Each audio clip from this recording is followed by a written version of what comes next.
xin chín đến đây là trăng rồng cao,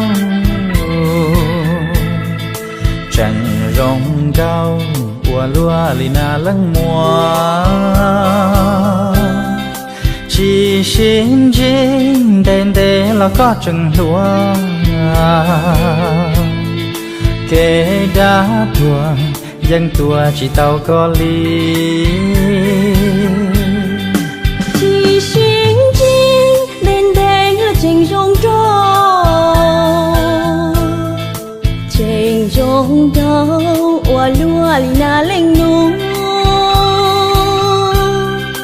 Chỉ xin chín là có trăng rồng ly trên gì luôn chỉ tao lung li ở gió mùa gió có mùa chua lúa na lần mùa chia ly lúa chỉ bao giá lâu là thia trâu cú của tao xa rong răng đến để mùa ly.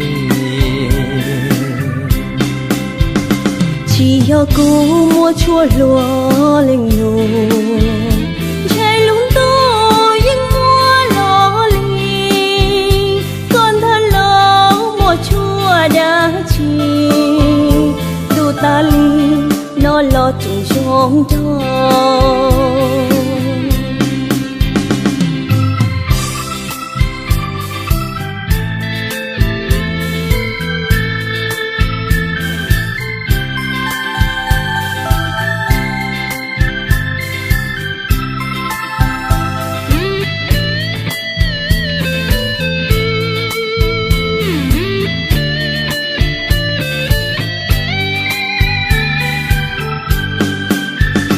mùa gió có mùa chua lúa na lần mùa chia ly lúa chỉ bao giá lâu là thia trâu cú của tao xa rong răng đến để mùa ly.